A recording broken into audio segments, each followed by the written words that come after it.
pole na msiba. Asante. Tueleze kwanza enzi za uhai wa marehemu, namna ambavyo mlikuwa marafiki na mlivyokuwa mkiishi. Yaani kwa swala hilo nakuwa nashindwa kutoa maelezo. Kwa sababu mimi make Meja alikuwa sio rafiki yangu, ni ndugu yangu. Ukishachukua urafiki mkianzia mwaka 2000 mpaka sasa ni zaidi ya miaka 20. Sasa sio urafiki. Huo ni undugu ambao tunafanyana majambo, tunafanyaje. Kwa hiyo mkiniuliza swali hilo kwa yani nanilia kiugumu kwa sababu mimi ni mwanafamilia. Mimi ni vipi?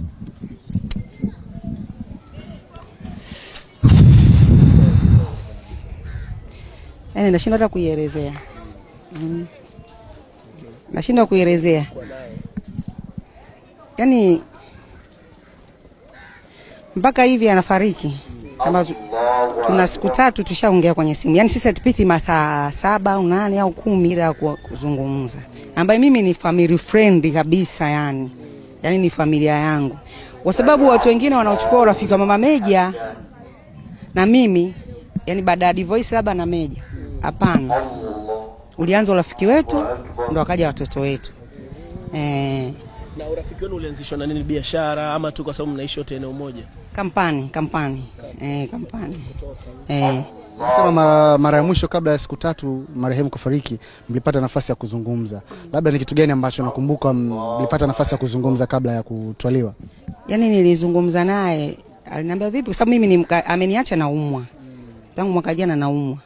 Kwa hiyo aliniuguza yeye. Afa akaniambia sasa hivi inabidi nianze biashara zangu. Kwa hiyo kaenda kuna biashara, kwa hiyo mimi nampigia simu. Bwana mimi nimemisi bwana, nimechoka kukaa peke yangu huko. Bwana mimi narudi. Kwa hiyo hiyo Jumamosi, Ijumaa nimeondoka kwa D.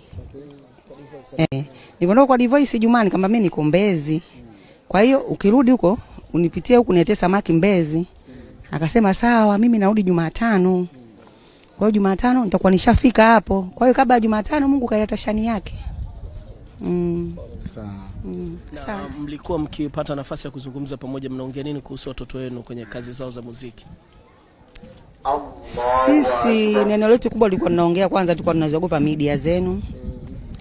Tulikuwa tunaogopa sana nyinyi msitugombanishe na watoto wetu wasitugombanishe. Hilo ndio lilikuwa sisi maongezi yetu. Kwa sababu wao wametukuta, sisi watatuacha wagombane huko, waelewane, sisi tupo kama tupo. Sasa sisi vitu vingi tulikuwa tunaongea. Hata hivi ninavyoumwa mara mwisho marehemu alitamka neno lake moja ile ambaye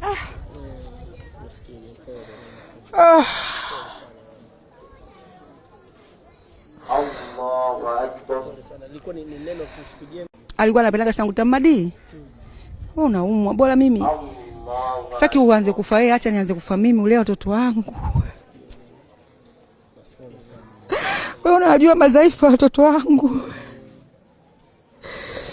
Mimi ukinipatanisha kina Diki na hali mimi siwawezi, wewe unawaweza. Nikamwambia ujue mtu kuugua sio kufa.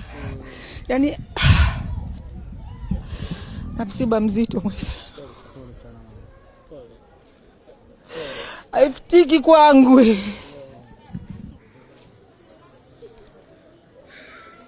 Pole mama. Sasa sisi tunataka tukache pumziko labda kama neno moja, kwa sababu niachie hiyo watoto wake, najua sasa hivi wako kwenye majonzi na nini. Kwa kumalizia unaweza kusemaje? Naomba Mwenyezi Mungu anipe nguvu niishi na watoto wangu kama nilivyokuwa naishi na mama yao. Kwa sababu mama yao nilikuwa naishi naye kitimilifu, yani sitopata rafiki mkweli. Yule alikuwa rafiki yangu mkweli. Kwa naomba watoto wangu nao wanipokee niwe mama yao mkweli. Alidi namuomba kwanza Aridi asimame na mimi. Kinapotokea tatizo na ndugu zake afanyeje? Anione mimi. Hilo ndio nalo.